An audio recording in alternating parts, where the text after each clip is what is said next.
It's like I say all the time. Let's begin class. No, it's a real honor and pleasure to have with us today Rolando Hinojosa, who comes to us from University of Texas at Austin. He's the Ellen Clayton Garwood Centennial Professor of English there. He teaches courses in English and Southwest literature. Yeah, Chicano lit. Remember that course by J. Frank Dobie back in the early century, and Rolando now teaches that course that was taught by other Texas people. But I incorporated a lot of Chicano lit. Right. Because Dobie never would. Right. Did, yeah. Yeah, and he's also been the director of a creative writing center at Austin, no? También. So yeah. Jim Michener gave us about $13 million. So it's a very nice thing. We took 2 years to prepare for it, and then we opened it up. We got good kids who are publishing already. Okay, yeah. And he's one of the original Quinto Sol writers, who in 1973 received the third Quinto Sol Prize, no, for Estampas del Valle y otras obras, no.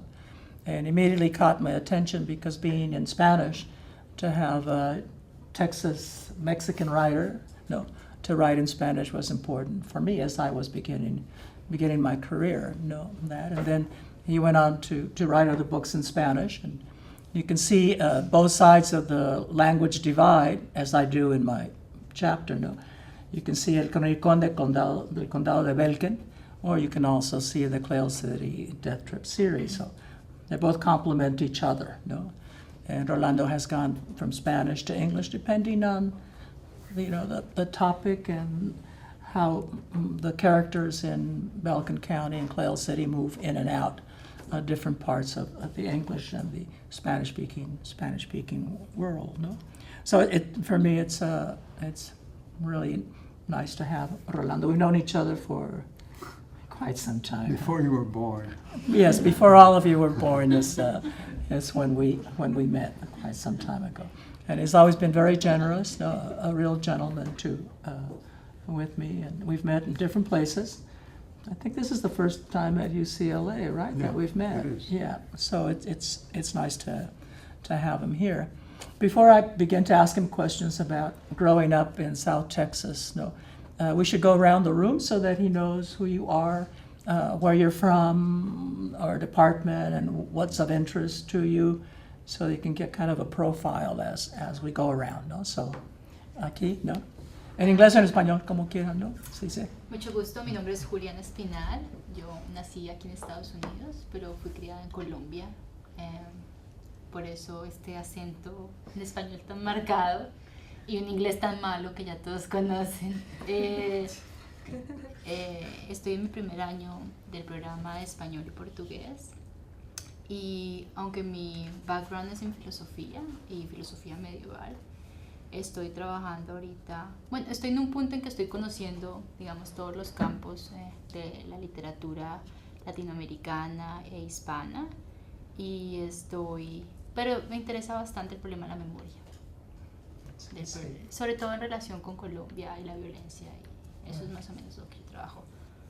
Del curso que estamos viendo, el curso de chicano, literatura chicana, digamos, el concepto de frontera, de pensarse en la mitad, en un entre, eso es lo que más me llama la atención. Ajá. Sí. Okay. Mi nombre es María Teresa y soy originalmente de México, pero tengo casi 18 años ya. Viví en Texas, en Houston.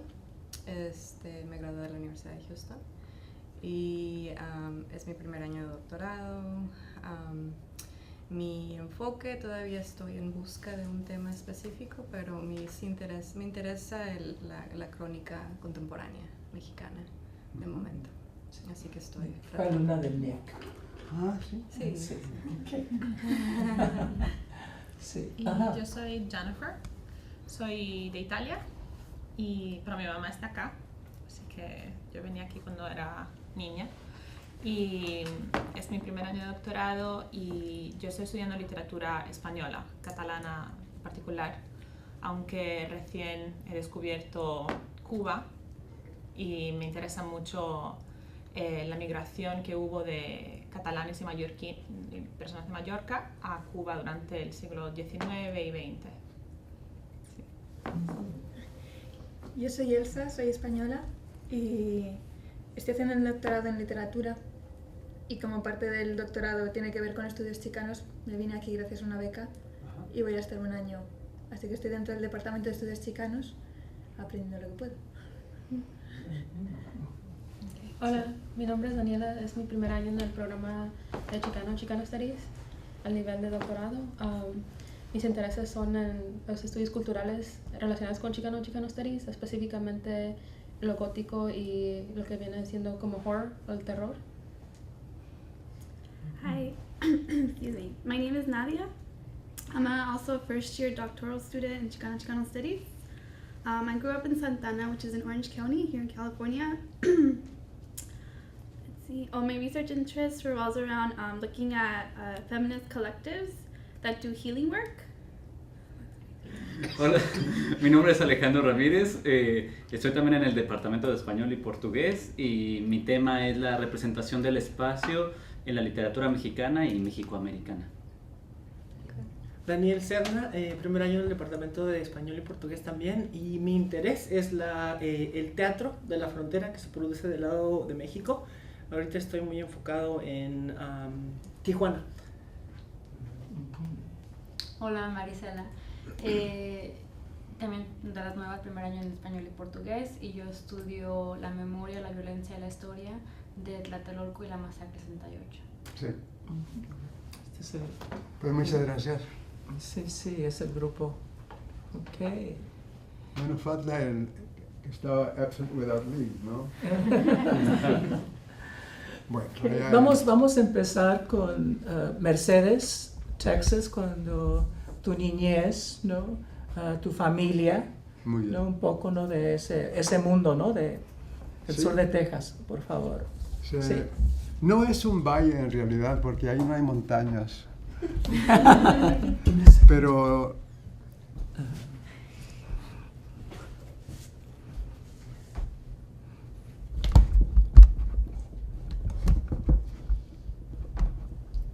All right, thank you. Pero para atraer gente, la gente que vendía y terreno y los solares y qué sé yo, le pusieron en inglés Lower Rio Grande Valley. Tanto se hizo tan popular que ahora a cruzar el Río Grande, en pueblos como 18 de Marzo, Matamoros, Reynosa, ellos también dicen el valle, sabiendo bien que no es un valle, pero bueno. Eso lo quería para que no crean que había montañas. En Texas no las hay, hasta el oeste, que está retiradísimo de ahí. Yo me crié en un hogar donde la educación era lo primero, ¿no? Mi abuela, Martha Phillips Smith, era profesora. Mi madre también enseñó escuela por 3 años, y ahí se casó y ahí se jubiló para crear una familia. Y de los 5 de nosotros, 3 varones y 2 mujeres, 4 nos dedicamos a la enseñanza. El otro fue un burócrata del Estado, ¿no? Y de niño yo veía que mis padres se leían uno al otro. A veces él, mi padre, Manuel Guzmán Hinojosa, le leía a ella, o a veces ella, Carrie F. Smith, le leía a él. Ella era completamente bilingüe y bicultural, igual que mi padre, ¿no? Los hermanos mayores también leían, aunque no en voz alta como mis padres. Y yo, bajo toda esa evidencia, dije, pues aquí en esta familia todo el mundo lee. Yo tenía unos 3, 4 años, ¿no? Y la primera escuela que asistí fue una escuela mexicana. Pasa que muchos mexicanos refugiados debido a la revolución del 10, que dura hasta 1920, unos 10 años, en Mercedes y el resto de los pueblos y las ciudades del valle abrían escuelas en español. La primera que yo asistí tenía 3 años y medio, y hay 4, y a los 5, en los veranos, asistía a la escuela mexicana. El profesor era un señor, se llamaba el profesor Cuellar, nunca supe su nombre de pila, pero... y era buen profesor también. Y él, igual que los padres nuestros inculcaba la lectura. Y eso fue lo que me atrajo. Y lo que me atrajo. Y sí, no un reto, sino algo que yo quería hacer, y era escribir, leer y escribir. Para mi gran suerte, ese pueblito de Mercedes en el tiempo tendría unos 6.000 almas.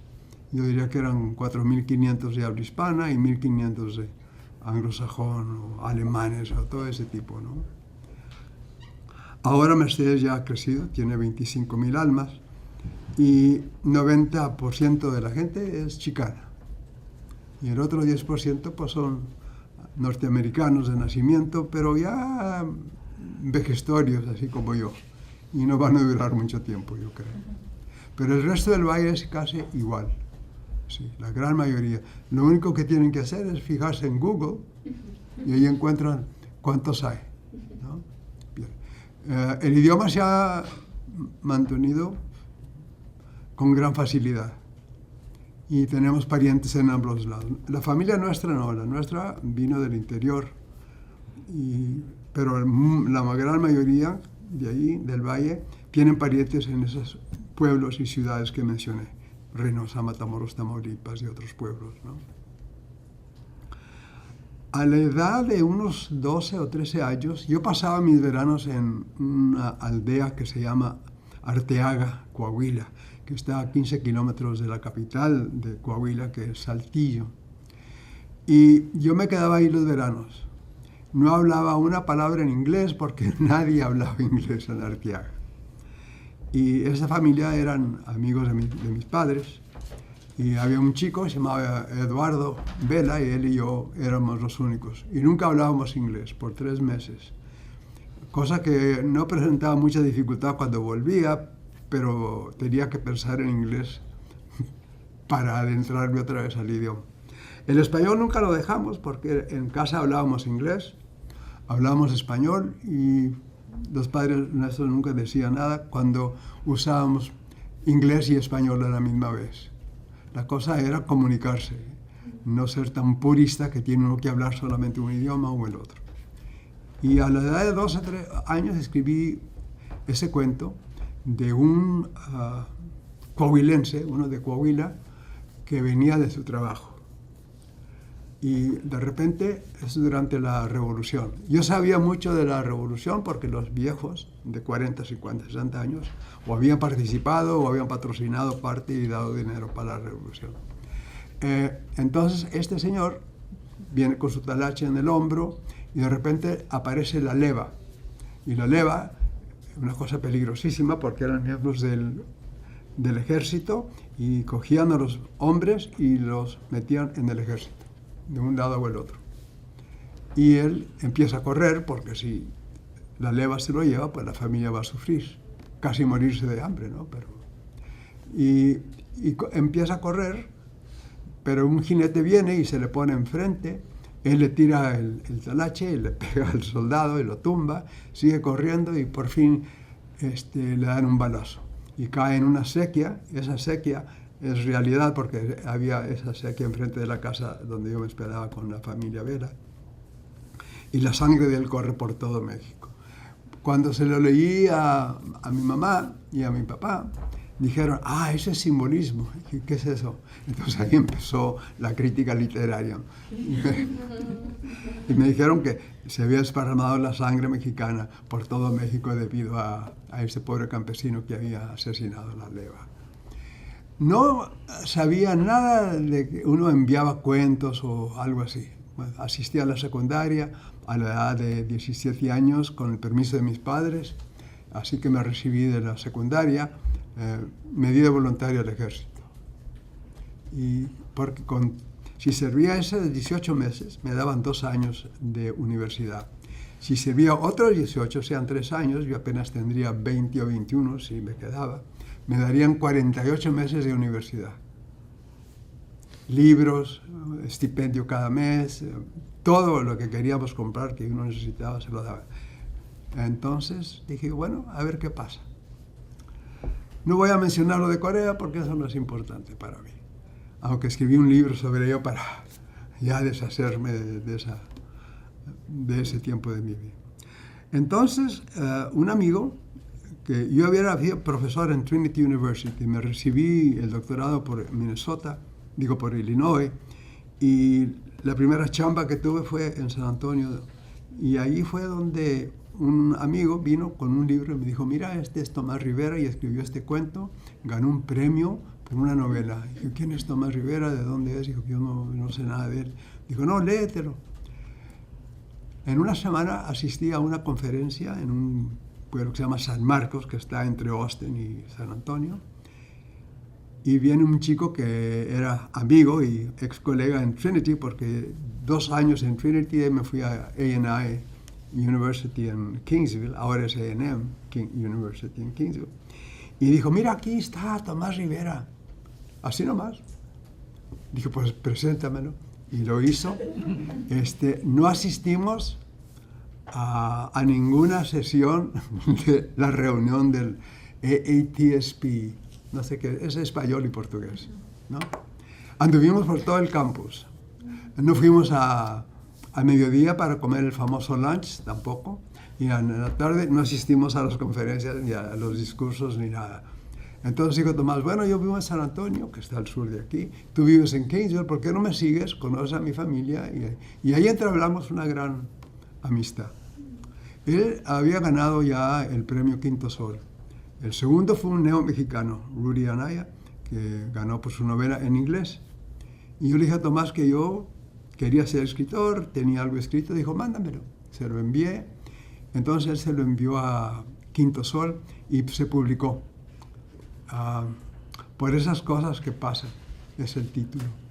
Y es arriesgado porque empieza con un prólogo, que es un recorte de un periódico ficticio, y hay primera persona, el que mató a un joven, entonces habla la hermana de él y da el cuñado de él que andaba en la cantina cuando hubo ese pleito y que mata balde a este muchacho. Entonces lo leyó y se publicó y me mandaron $35, que para mí era más que el pago mensual. Dije, esto lo aprecio más. Me quedé con él hasta que me escribieron y dijeron, vale más que entregues y que recojas tu dinero. Me escribieron de California. Es que veía el cheque todos los días, ¿no? Y digo, mamá, vale más, fírmalo ya. Entonces yo creo que lo firmé, me dieron, lo derroché seguramente, ni me acuerdo lo que hice con él. Pero de ahí empecé a escribir. Y principalmente en español. Y la primera novela fue en español, ganó el premio Quinto Sol. La segunda también en español. Y Alurista el poeta me había dado la dirección de Casa de las Américas en La Habana. Dijo, mira, este concurso dan $1,000 o lo que sea. Y dije, no, si lo mando a La Habana no llega el manuscrito. Pero había otra dirección, que era la embajada cubana en Suiza, en la capital, ¿no? Dije, no, yo lo voy a mandar acá. Y lo mandé a Suiza.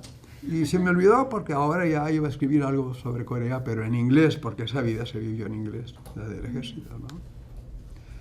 Y no sé cuándo, a las 3 de la mañana, recibí... No, miento. Al mes o 2, después de que hubiera ganado ese premio, sin yo saberlo, ¿no? Me llamó Western Union y que tenían un telegrama de Cuba y que si yo quería que lo leyera. Dije, pues naturalmente, preguntes esa. Pues lo leyó. No, enhorabuena, se le otorga el premio Quinto Sol. Y yo, caray, el premio Quinto Sol. Bien, me invitaron a ir a Cuba, no pude ir. Entonces mi mujer quería ir a la escuela de leyes y se lo dejé saber a varias gente que yo estaba libre de salir. En ese tiempo, yo era jefe de un departamento, después fui decano en el mismo college, Texas A&I que mencioné, y de ahí vicepresidente de asuntos académicos, y querían hacerme presidente, pero Patty, mi mujer, quería irse para estudiar ley, derechos, ¿no? Y fuimos a Minnesota y ya estuvimos 4 años. Bueno, estábamos Patty y yo bien dormidos allá en Minneapolis, suena el teléfono, recojo a las 2 o 3 de la mañana una llamada de La Habana. El chico se presenta, me dice quién es y que me invitan. Y yo le dije, pues recibieron mi carta. Y dijo, sí, pero fue un percance y no pudiste venir, pero ¿qué tal si vas? Esta vez lo hacemos de esta manera. Dije, sí, a ver qué. Te vas de Minneapolis a Chicago, de Chicago te vas a Montreal y de Montreal, como estás en Canadá, te vas directamente a La Habana. Dije, no, eso me cae muy bien. ¿Cómo que no? Y lo hice y pasé un mes en La Habana como parte del jurado, ¿no? Lo ganó un chico de Guatemala que estaba exiliado, el pobre, en Alemania, ¿no? Pero ganó el premio. Y ya que estuve ahí, pues yo conocí a Daniel Moyano, a Julio Cortázar y a muchos otros escritores, ¿no? Españoles, cubanos y todo tipo. Que para mí fue algo tremendo, ¿no? Volví a Minnesota, UCLA me ofreció una chamba en el 81, vine y me quedé un semestre para ver. Mi mujer dijo, mira, vete para allá para que no digas que no te gustó o sí te gustó, pero ahora vas como testigo en el profesorado. Le dije, ok. Pero ya me había ofrecido también chamba la Uni de Texas, el departamento de inglés, en vez del departamento de español y portugués, gracias a Dios. Que ha decaído. Amén. Sí, ha decaído, desgraciadamente. Sí. Y yo, de pura suerte, me fui a inglés. Y un pariente mío, ya difunto, se llamaba Américo Paredes, fue el que movió todo. Dijo, habló con el presidente, con Peter Flon, que se defendía en español muy bien, era un geólogo el presidente nuestro. Y él ya me conocía por Tomás Rivera, aquella vieja amistad, ¿no? Que cuando murió acababa su 5º año como presidente, pero no es presidente en el sistema de UC. Chancellor en UC Riverside. Pero murió el pobre, ¿no? Yo asistí, hablé en la iglesia, tenía años de no ir, asomarme lo que era una iglesia ya, ¿no? El tufo todavía estaba ahí, velas y qué sé yo. Y hablé unos 5 minutos o menos y volví. Pero durante todo ese tiempo estuve escribiendo en español. Las primeras 2 novelas, y de ahí viene Korean Love Songs en inglés, porque sabía lo vivir inglés, como dije. Y de ahí, Claros Varones de Belgen, también en español. Entonces me escriben ellos y me escribe Nicolás Canelos, con quien publico ya ahora, vengo de los 80. Dijo, ya no vamos a publicar en español por cierto tiempo. Le dije, bueno, pues si quieren, yo escribo en inglés, pero no, el tema va a ser de los chicanos, que yo no me salgo de este campo. Dijo, no es lo que queremos que hagas, pero va a ser en inglés. Y yo, no, está bien. Fue una vida bilingüe, como quiero, y bicultural a la vez. Y ahora, un regalo que le voy a hacer aquí al profe de ustedes, te voy a enviar The Valley y El Valle en un tomo. Claros Varones, no. Creo que Claros Varones de Belgen. No, es la que va a publicar la tercera. La segunda es Clear City y sus alrededores, en inglés y en español. Te los mando y de cuando salga el otro, pues a tener todo. Desgraciadamente, yo sigo escribiendo en español. Alguien me pide algo en castellano, ¡pum!, se los mando. Un ensayo, o un cuento corto, o lo que sea, ¿no? Pero el mercado no está ahí, el mercado está en inglés. Y entonces escribo en inglés. Salí con estas en inglés, pero también los traduje al español debido a que yo quería la manutención de eso. Se ha publicado en alemán, en italiano y otros idiomas, ¿no? Pero la cosa es leer. Y yo de suerte, como dije, y de niño, empecé a leer a temprana edad y sigo leyendo ahora, siempre. No hay ningún escritor que yo conozca y que haya leído que no haya sido lector. Porque sin leer no se puede escribir, nada. No hay ideas, no ves un mundo nuevo, no ves gente muy distinta a ti. Y con todo ese fondo, pues me puse a escribir. Y sigo escribiendo, ¿no? Traje unas 3 cositas que no voy a cansarlos a ustedes. Porque cuando no estoy en una novela, escribo cosas cortas, ¿no? Y escribo en inglés o en español. Les voy a dar solamente la primera página. Y el título es Con el pie en el estribo. ¿De dónde viene esa? Claros Varones. ¿Alguna canción, quizás? No. Era un principiante, se llamaba Cervantes, el pobre.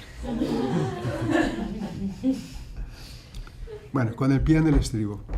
Casas sin corredores, calles sin faroles, amigos que mueren, jóvenes que ya no hablan español ni saben saludar. desaparece el Valle Gentes.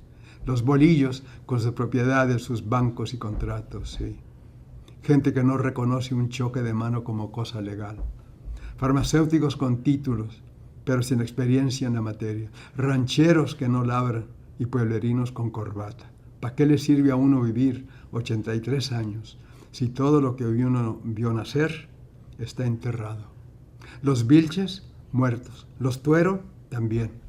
Los Buenrostros se acaban y las familias fundadoras se secan como las hojas del mezquite doliente. A la trampa, Rafa.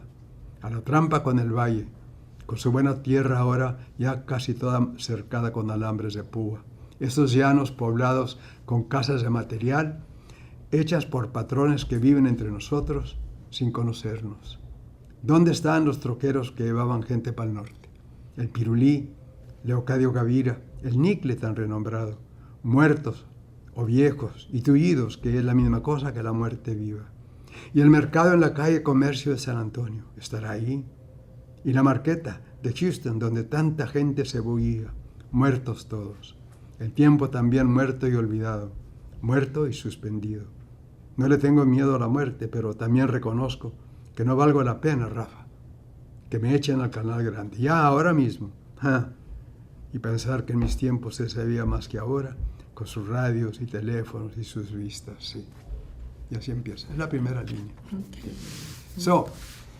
Cuando no estoy escribiendo algo largo, me dedico a un ensayo, o a un cuento corto, o lo que sea. Y la manutención de la lectura es lo que debe de hacerse también. Y leo de todo. Gente mala, gente buena, no importa. Escritores que no saben escribir y todo, ¿no? En inglés y en español. Y cuento corto en alemán sí lo puedo leer, porque no es muy largo y no me canso tampoco. Bueno, ahora las preguntas son de ustedes. Porque ¿quieren unos 2 o 3 minutos para hablar entre sí y de ahí hacen las preguntas o cómo? ¿O ya están listos? Ya están. Escribí también de eso en mi reflexión. En muchas de las semblanzas que usted nos enseña, nos propone en Generaciones y Semblanzas, a mí me recordaba mucho de algunos cuentos de mi abuela. O sea, estas como imágenes de esas personas que aparentemente no tienen una importancia, no son héroes, como usted dice, son personas cotidianas, normales. Y quería saber si algunas de las semblanzas que usted propone se basan en personas que usted conoció de verdad, o si son... Como todo escritor, escogemos a alguien que uno recuerda, o una que uno recuerda, o otro, gente que existió durante mi niñez y cuando iba creciendo, ¿no? Entonces yo vengo, los tomo como modelos y también les voy agregando la ficción que yo pienso también de ellos, ¿no? Entonces es parte biografía verídica, pero lo demás proviene de lo que uno ha leído, visto, atestiguado, lo que sea, ¿no? Y por eso, todos los escritores hacemos eso. Lo que hacemos también muchos escritores, la gran mayoría, escribimos y situamos lo que escribimos en el lugar donde uno nació. Les ofrezco a Faulkner como un modelo, ¿no? Él nunca se salió de Mississippi y de su pueblito que inventó, igual que yo inventé todo. Y eso es lo que hice. Escogí algo, me acuerdo de un episodio, y si no era directamente o verídico completamente, entonces yo suplía, si no me acordaba de lo que había pasado, y le agregaba a lo que sí me acordaba, ¿no? Sí. Y el español que uso es el español muy regional de Texas. Sí. Ah, qué lindo, empezamos con una pregunta muy buena. ¿No? Me alegro. A ver. Okay. Pues ya que estamos hablando también de la memoria, ¿cuál es su opinión o su idea en general sobre la memoria como vehículo para crear ficción, pero también la importancia de la memoria contrastada con la historia? Porque muchos de sus textos tienen esta idea de generaciones semblanzas de la historia medieval, pero reactivada, digamos, en el siglo XX. Entonces, ¿cuál es su opinión al respecto? Bueno, como trabajo, trato de acordarme de algo, o un suceso, o de alguien, Y si no es completamente verídico el suceso, entonces yo voy a suplirlo con lo que yo creía que podía agregar para ayudar, ¿no? Para poner la cosa en marcha. Los personajes también, gente que conocí, gente que me acuerdo bien de ellos, a veces que mal o si estoy errado. La cosa es, si le pego a una pared, entonces yo vengo con la imaginación y entonces empiezo a hacer. Eso es muy común entre todos, ¿no? Los escritores que yo conozco, lo que leo y había leído desde muy joven, gracias a Dios, fueron entrevistas con escritores, de gente que hacía unas preguntas de primera. Y eso a mí me fascinaba, porque yo iba aprendiendo algo más de escribir, o de cómo escribir, o de qué escribir, o cuándo situar la cosa. Si una cosa ocurrió hace 50 años y yo no la presencié, pero oí de ello, yo puedo escribir de ello. Y lo voy agregando poco a poco, hasta que yo quede satisfecho con ello. Una de las cosas que hago también es leer en voz alta para oírme, ¿no? Ya ves que las grabo, si tengo algo ahí que puedo grabar, quiero oír cómo suena lo que estoy leyendo. Si suena algo falso, pues esa línea o párrafo, lo que viene, desaparece y yo me olvido de ella y ya, ¿no? Y si hay cupo para ella, pues ahí la dejo, ¿no? Uno usa todos los recursos que tiene un escritor, pero escribiendo de lo que uno sabe, de historia, de gente, de la sociedad, es imprescindible. Sin ello no se puede escribir. Y tienes que escribir de algo que sabes. No un experto o un perito que te dan un premio por... No. Nada más recordarte de algo que sucedió en tu niñez. Uno de los capítulos, no sé en cuál de las novelas, estábamos cenando en casa. Nosotros siempre cenábamos juntos. Era mi padre, mi madre, los dos hermanos mayores, mis dos hermanas y yo, el coyote, como nos llaman, ¿no? El menor de la familia. Y vino un señor sonando la puerta y dijo, papá, sigan. Sale mi padre ahí, dijo, ¿qué pasa? Don Manuel. Pues, ¿qué pasó? Que el gallo balaceó al chango. Dijo, ¿dónde? Ahí en la tienda de los Gutiérrez, que quedaba a una cuadra de casa. Yo, naturalmente, y toda la familia, dijo, papá, bueno, aquí estamos cenando, ya voy ahora mismo por allá, espérame un rato. Fue por tu pistola, mi papá era policía de ese pueblito de ese Milán. Y se puso y fue para allá. Y sí, el chango estaba ahí muerto ya, Vázquez se apellidaba. Y el gallo era Salinas. Que el chango había no sé qué a una de las hermanas, eran novios yo creo, pero sin el permiso de la familia, que era un pecado imperdonable, ¿no? Y eso, yo cenando, y eso me hizo una gran impresión. No sabía que iba a ser escritor cuando yo tenía 8 o 9 años, pero quería y sabía que Pues de repente, ahora ya cuando era hombre, casado, padre de familia, me acuerdo de esa cena cuando este señor vino y nos avisó lo que había ocurrido a una cuadra de la casa. Y aparece. Bueno, a mi modo de ver aparece, porque hubo la matanza, sí, se murió, sí. Lo que supe después fue que mi padre fue a Edimburgo, que es la sede del condado de Hidalgo, donde nacimos, y habló con la gente allí y sacó al gallo de la cárcel. No hubo nada, no hubo jurado, no fue a la prisión, así. No era que tenía mucho poder papá, pero los convenció de que, bueno, había insultado a la familia y eso en el valle es muy mexicano todavía, y lo dejaron ir. Eso no lo pongo, porque es cosa de la familia, pero por lo demás sí.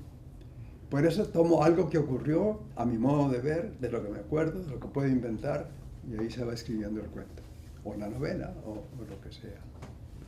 En Generaciones y Semblanzas yo no lo había leído hasta la semana pasada. ¿Cuánto apareció? 77. ¿En 77? Hace un tiempecito. Ya ha llovido, ¿no? Sí. Hasta en Los Ángeles ha llovido. Y la leí la semana pasada. Yo no uso lentes para leer. La leí Y dije, mira, esto no está tan mal. Yo juzgaba, ¿no? El 77. Usaba lentes cuando yo lo conocí. Por eso. Y- Sí. Pero me los quité y ya hasta ahora Sí. ya no los uso. 87, 97, 207, caray, 30 y pico, más de un tercio de siglo, ¿no? Y lo leí y dije, oye, esto no está tan mal, ¿no? Juzgándolo como un crítico, pero no como el escritor, ¿no? Y no he leído Estampas ni las otras novelas. La única que he leído, porque me pidieron que leyera Korean Love Songs, porque es un grupo de... No es poesía, es más bien una prosa más libre que otra cosa, pero como no soy poeta, no me meto en ese campo, ¿no? Pero es la única novela que he leído después de que se vendió y se publicó. Esta se publicó... ¿cuál? En Berlín del Este, cuando había tal cosa, Sí. publicaron esta, yo creo, o una de ellas. Y de ahí, en el Berlín del Oeste, la Zollkamp, en un pueblo que se llama, una ciudad que se llama Frankfurt, la publicó. Pero en México también, la UNAM publicó esa novela. Y no sé dónde más. Yo no tengo agente, yo no quiero trabajar con nadie, yo me voy directamente con el director. Y ahora el director es Nicolás Caneros, que es amigo de más de un tercio de siglo. Sí, seguramente. sí, sí. Pero lo lindo también en ciertos tiempos, antes de que muriera Tomás, íbamos Tomás, Rudy Anaya y yo. A los tres nos invitaban a Colorado College, a Indiana, y nos queríamos como quiera, porque después de Tomás se ganó el premio Quinto Sol a Rudy. Y dijo Tomás, mira, ¿no lo conoces? Y yo apenas lo conocí hace cierto tiempo, vamos para allá. Y me fui y ahí conocí a Rudy y a su mujer. Y cuando me invitaba a la Uni de Nuevo México, en Albuquerque, yo iba para allá porque no me quedaba en el hotel, yo me quedaba con los Anaya, que quedaban como a 3 cuadras del Río Grande. Qué lindo, ¿no? Y Rudy siempre me lo apunta ahí, me dice, ahí está, no en inglés, porque habla mucho inglés Rudy. There's that river of yours. No porque desemboca allá en el Golfo, ¿no? Y nos llevábamos muy bien los tres, hasta que murió Tomás, desgraciadamente, ¿no? Pero ahora va la de ustedes. ¿Quién va a hacer otra pregunta o lo que sea? Sí, señor. A mí, muchas gracias por su presencia y por platicar con nosotros. Lo que se me hizo bien interesante son cómo refleja acerca de la escritura y cómo en el Reader, en el Course Reader, leímos algo acerca de cómo piensa usted de su escritura.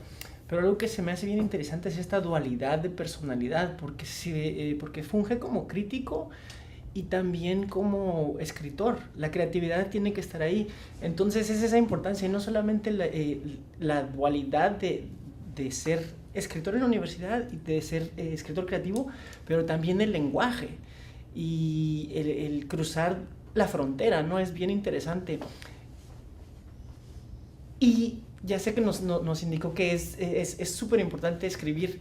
Uso en mi response, uso algo de que usted dice que es importante para los personajes cuando los eventos suceden en español, que tiene que ser en español, y en inglés cuando debe de ser inglés. Y estas dos vidas de las que usted habla, como dice que Korean Love Songs, esa es otra vida aparte. Lo que me pregunto es, ¿hay más vidas aparte de esas dos vidas? ¿Hay alguna otra vida que esté ahí entretejida en esa ficción? O... La pregunta.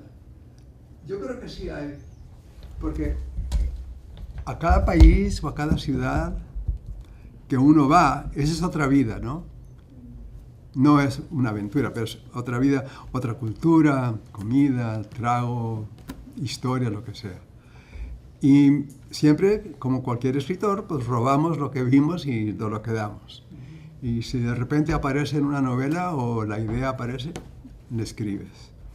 Y eso es algo que todos los escritores que yo conozco y he leído, es lo que hacemos. Ahora bien, lo que a mí me gustó mucho fue la idea de que yo quería ser escritor, pero para estar en una uni tenía que trabajar para el doctorado. Entonces escogí a Benito Pérez Galdós porque fue el que escribía más que nadie en su vida, ¿no? Y el mejor escritor del siglo XIX, y después de Cervantes, Pérez Galdós, ¿no? Pero también tomé muchos cursos en crítica literaria, que es inevitable cuando uno trabaja para el doctorado, ¿no? Y eso también me ayudó. Poder ver a los personajes. Y al presentárselos yo como escritor al lector, tenían que ser nítidos, tenían que ser que la gente dice, yo conozco a alguien así. O mi compadre tal y tal, o mi amigo tal y tal, es asá, ¿no? Y por eso agradezco mucho que se me haya otorgado el doctorado, 5 años de mi vida estudiando, y no escribí nada en esos 5 años más que ensayos y estudios y qué sé yo. Pero eso formó una gran disciplina para mí también. Y tener una mujer, que ya falleció desgraciadamente, pero tener una mujer que sabía lo que yo quería ser. Y cuando viajaba aquí o viajaba allá y las chicas preguntaban, ¿y where's daddy? Pues está en Indiana o está en New York o lo que sea. Cuando uno tiene una pareja de ese tipo, ayuda más todavía, ¿no? Entonces, pero volviendo a lo otro, sí, uno inventa y uno se acuerda y uno manufactura ciertas cosas, pero cuando viene el personaje, yo quiero que ese personaje, hombre o mujer, de cierta edad, tiene que hablar como hombres y mujeres que yo conocí a esa edad de ellos, para que sea fidedigno y que el que está leyendo dice, no, esto sí es verdad. Y mucha gente pregunta, y son muy buenas gentes, pero pobres, dice, ¿esas son biografías? Y yo, parece que son biografías, así lo escribo, pero esa es gente inventada. Muchos sí son basados en gente que yo conocí, pero otra multitud es gente que yo también inventé sin nada. Sí, yo siempre le digo a los chicos, si quieren escribir, escriban de lo que saben. Y mejor quedarse en la región donde ustedes nacieron y conocen bien. No tienen que andar inventando, ¿no? Bueno. Y dicto un curso sobre literatura creativa, ¿no? De ellos. Escriben 3 cuentos en un semestre. El 3 de marzo, el 3 de marzo, el 4 de abril y el 5 de mayo. Es cuando entregan. Ellos ya saben lo que tienen que hacer, ¿no? Y en la clase les doy 30 a 35 minutos para que escriban, porque las clases no son de 45 minutos, son de 1 hora más 15, 75 minutos. Los primeros 15 hablamos, o los oigo lo que tienen preguntas. Y de ahí ellos cuentan a cada uno dónde están y lo que están haciendo y dónde van con el cuento. Y de ahí los últimos 30 minutos son míos y yo les digo, pueden empezar a escribir, luego sacan.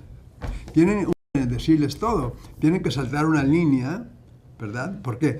Porque si cometen un error, pues tachas esto y lo puedes poner abajo o arriba, ¿no? Cositas simples así o sencillas así, pero hay que ser un profesor de nuevo, ¿no? Y no criticar, sino dar consejos mejor, así. Tienen 19, 20 años, ¿quién nos va? Y ellos, las clases son de 12 chicos nada más, porque uno recibe 30 o lo que sean cuentos y uno escoge de los 30 o 40 que uno lea, 12. Y todos se ven de espalda, ¿no? En las clases mías no, hacen una rueda para que se conozcan. Y yo quiero que ellos sepan el nombre con quién están tomando la clase. ¿Por qué? Porque hay 52,000 estudiantes y nunca van a tener otro curso con 12 estudiantes. Y vale más que se conozcan el nombre de pila y todo, ¿no? Yo me siento ahí, escuchándolos, ¿no? Cuando están hablando o se ponen a escribir esos 30 minutos. Y estos sí son buenos lectores también. Y todos leen lo mismo, ¿no? ¿Por qué? Porque ellos mismos pueden inventar otros personajes que bien tienen cupo en lo que ellos están escribiendo o se imaginan eso. Yo soy como en ese tipo, soy como estudiante también. Me acuerdo de tener la edad de ellos y lo que yo quería hacer, pero que no tenía tiempo para escribir, estaba casado, tenía familia, tenía que trabajar. Pero todo ese tiempo leyendo. Y eso fue lo que me ayudó en gran. Bueno, vamos ahora con usted. No. Y la pregunta. Yo tengo una pregunta. No pasa nada. Hablando de estas 2 vidas que mencionaba a Dani, la vida del mexicoamericano, ¿no? Que se vive en el mundo de inglés, en el mundo en español. Me llamó la atención que usted habla de los chicanos con X en Generaciones y Semblanzas. Un chicano, esa es la que es el chicano, que no sabe ni quién ni qué es, que no se ha encontrado, un desposeído que no tiene ni identidad, ni espacio, ni nada. Que le da vergüenza hablar en español o no sabe hablar español. Entonces mi pregunta para usted es, ¿usted piensa que los chicanos con X de ahora ya se han encontrado ellos mismos o todavía siguen en el proceso? Depende de dónde son.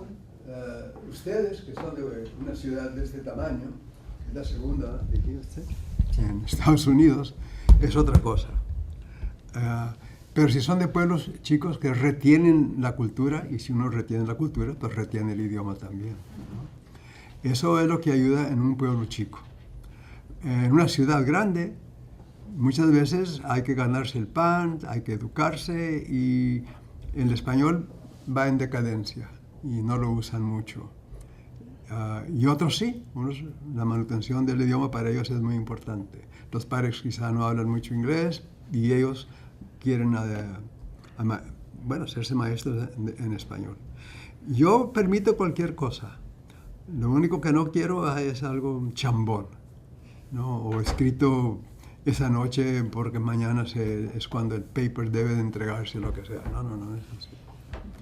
Pero lo que, no sé, lo que a mí me atrae más es cuando veo que un chico, un estudiante, hombre o mujer, de repente se da cuenta de que puede escribir algo. Y yo les digo, nadie más que tú podía escribir este cuento. ¿Por qué? Porque a los demás no se les ocurre, porque a ellos se les ocurre otra cosa para escribir. Pero tú eres el autor o la autora y ya. Y eso ayuda mucho también. Y a mí también, ¿no? Porque a mí despierta cosas que ya estarán dormidas o olvidadas, ¿no? No sé,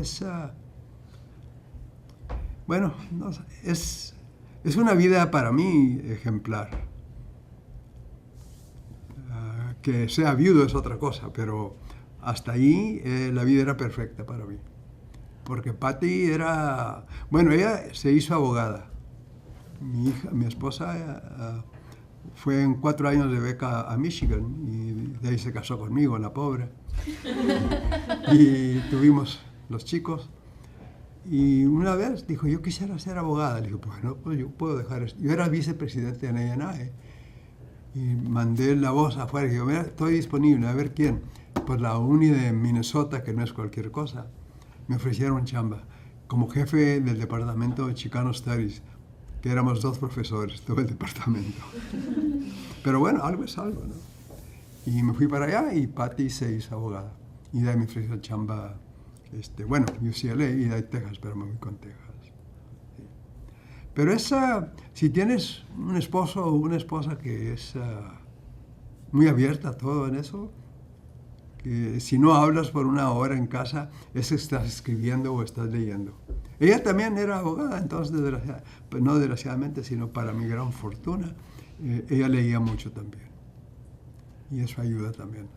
Y las chicas, naturalmente, una de ellas tiene su doctorado en historia, la otra nunca quería escribir para el periódico porque no le chocaba cómo escribían. Dije, pues ¿por qué no te vas a escribir o consigues una chamba con el periódico local y de ahí puedes criticar si quieres?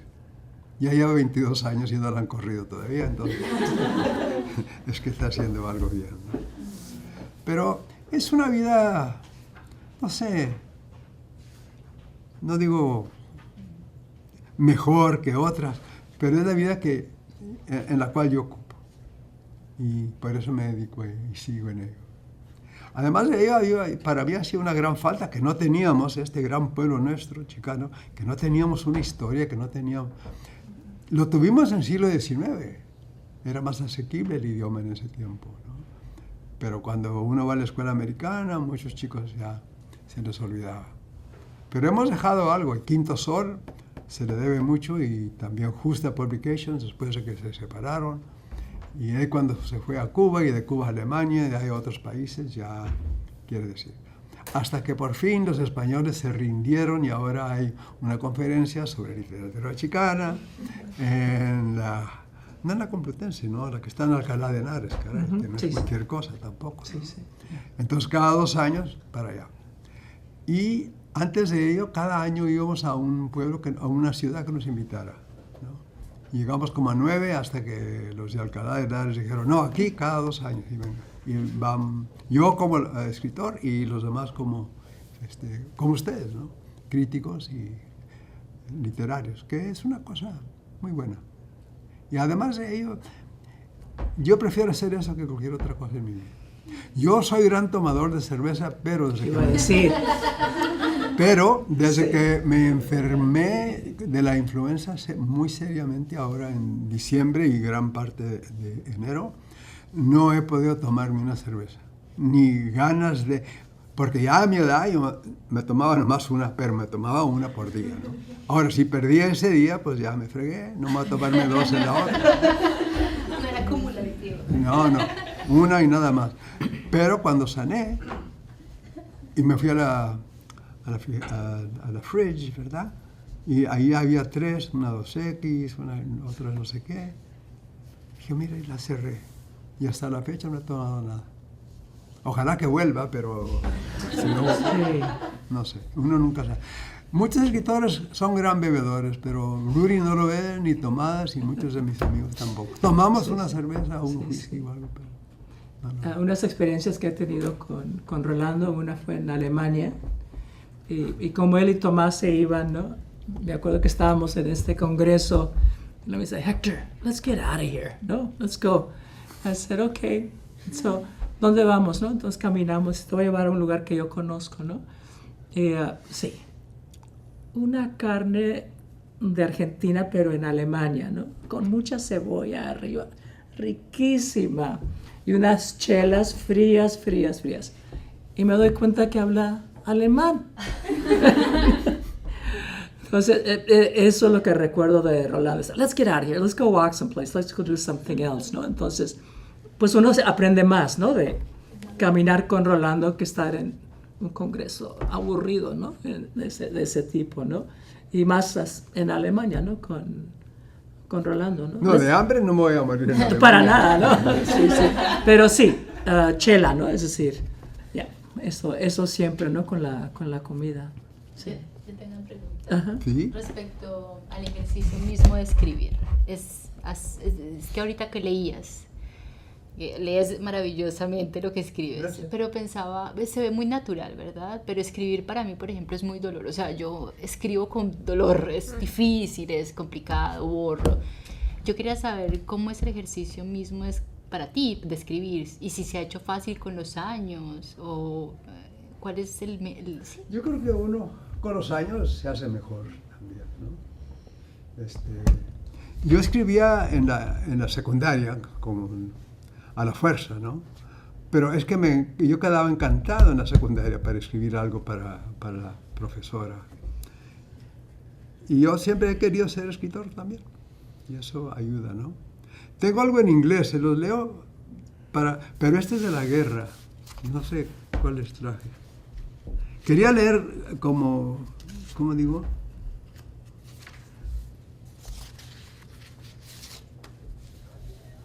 Este se llama en inglés Notes from a Forgotten War, so called, porque la guerra de Corea completamente olvidada.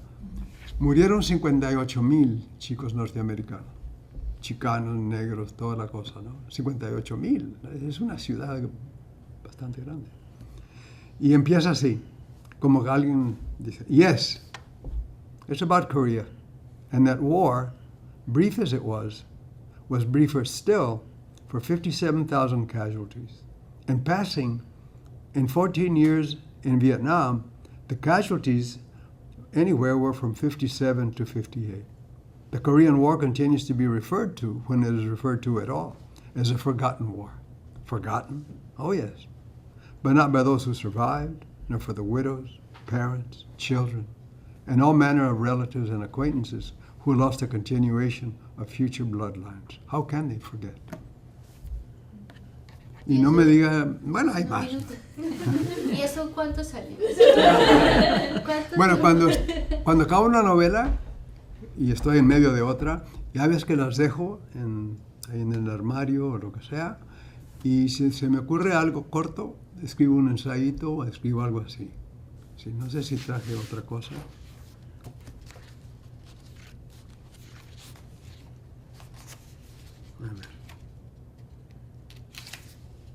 A ver. Este nombre lo inventé porque Charlie es un amigo mío, pero no se apellida Fry. Fry es otro amigo que se llama Felipe. Se llama A Last Visit with Charlie Fry at the Veterans Administration Hospital. No me pregunten cómo me salió, de dónde, ni nada, ¿no? Porque no sé. Y un día me senté a escribir y salió. Charlie and I are now in our 80s. I'm a free man. I live alone and need no help getting around. Charlie, though, has spent most of the last 40 years in a wheelchair, the result of a bouncing Betty, which is a dynamite. Somebody in the recon patrol ahead of him stepped on and mowed down 5 of the guys. A bright, sunshiny day. 11 months on his back at Bethesda Medical. Es un hospital in Maryland. Bethesda Medical. Another 18 with a cane. And then, when age caught up with him, the chair. No complaints, not from Charlie Fry. Back in 51, the platoon leader had called him a stalwart, although none of us knew what the word meant. The shaved-tail, es el apodo para los second lieutenants. The shaved-tail then added bulwark, but all we did was to look around at each other.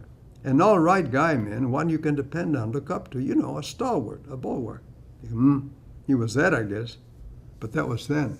Now he couldn't carry a carbine, let alone a .30 caliber machine gun that he lugged all over North and South Korea until the mine did its job. ¿Cómo me salió ese? Tampoco sé. Pero es verdad, yo tenía estos amigos, ya no hay ninguno de ellos en Waco, queda a 100 millas de Austin. Ahí está Baylor University, son un par de horas. Y iba a visitar a un o 2 amigos que tenía ahí, hasta que murieron. Ahí. Pero uno tiene que volver a lo que ha vivido también. Uno no puede ver el futuro ni tratar de. Yo creo en la realidad, la que ya viví y la que creo que me imaginé, y así va. A ver. ¿Usted tiene una también? Por favor. Sí, usted mencionó que leían mucho en su familia. Estoy interesada en qué tipos de libros le interesaban cuando estaba más pequeño y si algunos tienen algún influencia que se manifiesta en su trabajo. Porque sí mencionó. No, y la última parte. Oh, if they have any influence in your work that manifests now, even though you may not read them, like Puede childhoods? ser, yo creo que sí. Pero no podía decirle qué. Pero cualquier cosa que uno le pase o oiga o sepa o lea, uno siempre se recuerda y lo puede utilizar como parte de eso. Pero eso de lectura, para mi gran suerte, yo provengo de una familia de lectores. Cuando los padres se leen uno al otro, cuando leen de por sí, y como el menor, el coyote de la familia, ¿no? Como dije, y ver que los hermanos mayores y las hermanas también leían, dije, pues yo creo que todo el mundo lee. El primer date que yo tuve en la secundaria, yo tenía 16 años y era una americanita. Y fui a verla y fuimos al cine y volví a eso de las 9:30 o las 10. Bueno, a las 10 a casa, pero a las 9:30 de la casa de ella y me vine. Y mamá, naturalmente, mi first date, ¿no? And how did it go? Yo le dije en inglés. Aunque mi madre era completamente bilingüe, pero ella había hablado en inglés y yo le seguía. Y dije, they don't read. What? I said, they don't read. I didn't see one book in that house. Y teníamos una biblioteca pública bastante buena, ¿no? Y dijo mamá, oh, well, not everybody reads, algo así, ¿no? Ella no le puso mucha atención. Pero fuera que me fascinó. Digo, pero esta familia no lee. ¿De qué hablan? O ni hablan, ¿verdad? No sé. Pero me acuerdo muy bien, yo le dije, mamá, they don't read. Ya nunca la volví a ver. Y muy linda gente. No, muy linda gente ella, ¿no? Y yo, el gentleman, ¿no? De siempre, me saludaba y todo, pero pues no teníamos de qué hablar, de nada, ¿no?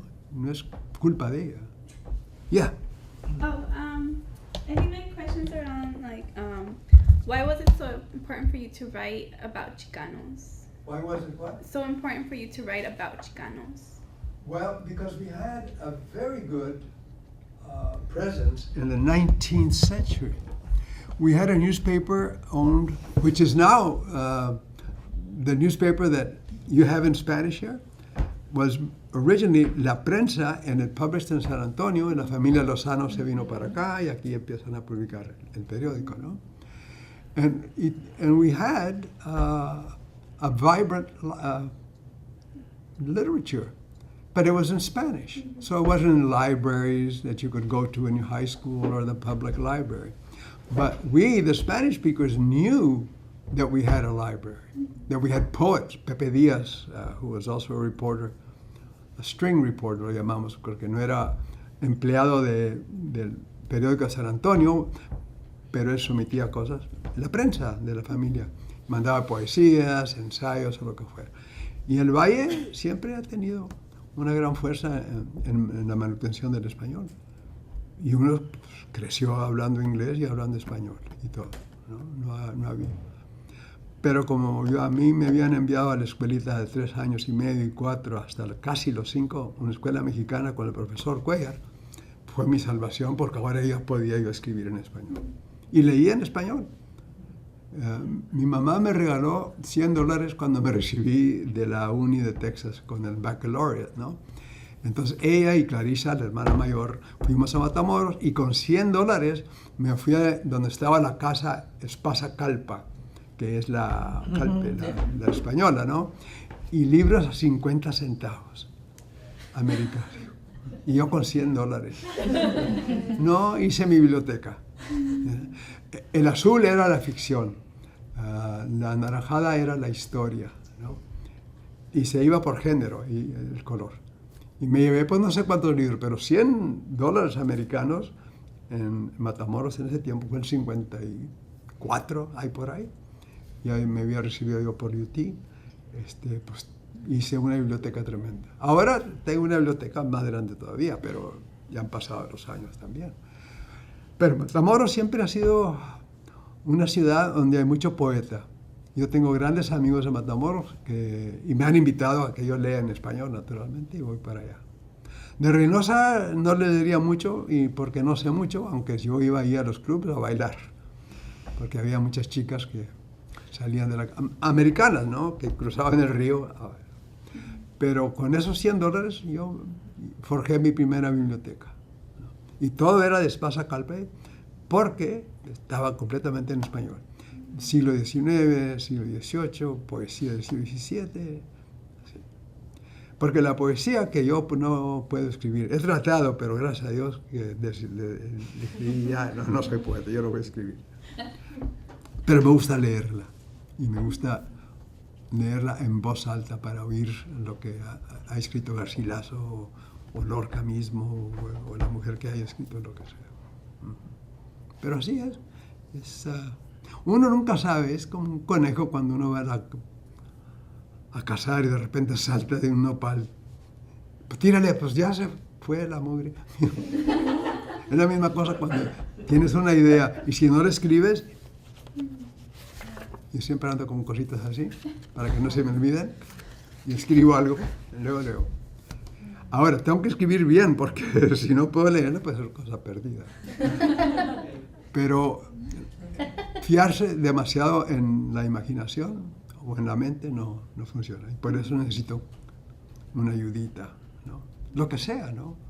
Si pongo comida en casa de tal y tal, y de ahí, o lo que sea, lo que oiga. O en un autobús, de repente oigo algo y digo, es una joya, qué lindo, ¿quién dijo eso?